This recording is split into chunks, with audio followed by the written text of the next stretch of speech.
This period of the pandemic lockdown has been a very difficult time for everybody, and especially so for people who have children at home. It's very hard to manage children cooped up at home all the time, and that too for such a long period. So, I have some suggestions on what one can do to keep children engaged at this point of time. Of course, technology has come to our help, but I think that parents do feel that though there are several things that children can do which are both entertaining and interesting with the use of gadgets, many people do feel that it's just being overused. So, the suggestions that I have are without using gadgets at all. One of the things with children is that they have huge physical energy which they need to expend. And here are a few tips on what one can do.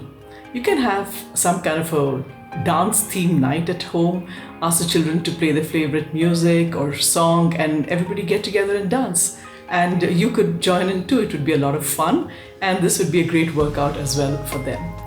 Another thing is that you could ask them to skip, get them a skipping rope.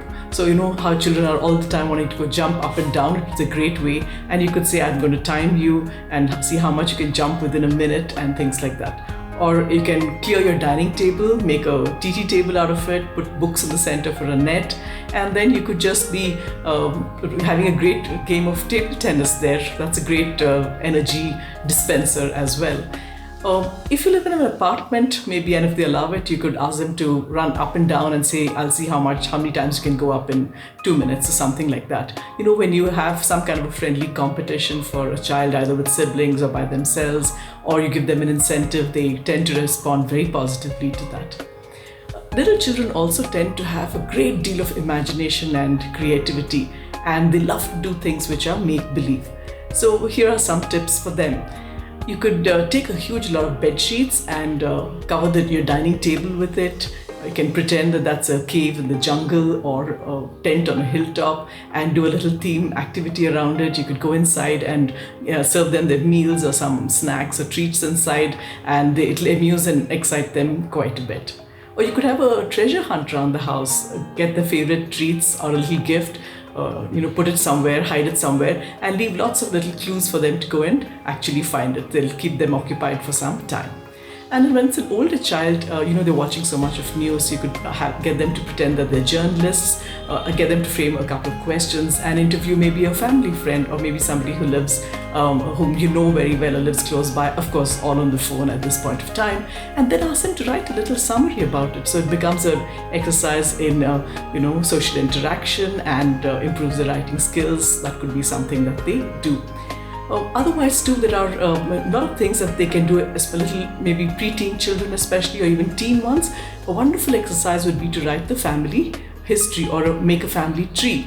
So they go around, they can interview your parents, your uncles and aunts, or other grandparents or children of somebody, of cousins, anyone else in the extended family, find out where they came from, why they moved maybe to a bigger town, the education, the life experiences, and this way they will get to know a whole lot about their own families which they possibly didn't know at that time. Or learning a new language. Of course, if you're using a gadget, there are a lot of apps for it, but otherwise, how nice it would be to just learn it in conversation by talking to someone in the family, or in this generation, a good many children don't know their mother tongue well, so it's a great time to catch up on those skills as well. They could do it. And then there's food. At this point of time, food is not just for nourishment, but it's a great source of entertainment in families. Everyone's asking what's there to eat and what are we going to have. So you could get your child to cook if they like to do that, or they could write a recipe book with their favorite recipes and illustrate it, or you could have them a little quiz and say, guess which ingredients are in this dish, and you get a prize for that. Or you could have a restaurant themed night, order food from outside, and parents, you could be the visitors, the guests at the restaurant, and then your children could be the chef or the waiters, and then they draw up a little menu card and come and serve you. This kind of thing appeals to preteen children a lot.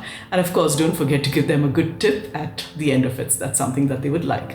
And teen children could probably get together with their friends and over their phone, they're using their phones and videos so much, maybe have a little video that they put together, probably they a dance or music, each one has a little segment and they could put that together, or they could use it as a theme photography. There's so much of nature around that they could identify plants, take pictures of that, or birds which have come out, or any other theme that they like, it's a great time to improve on that skill as well and to learn this.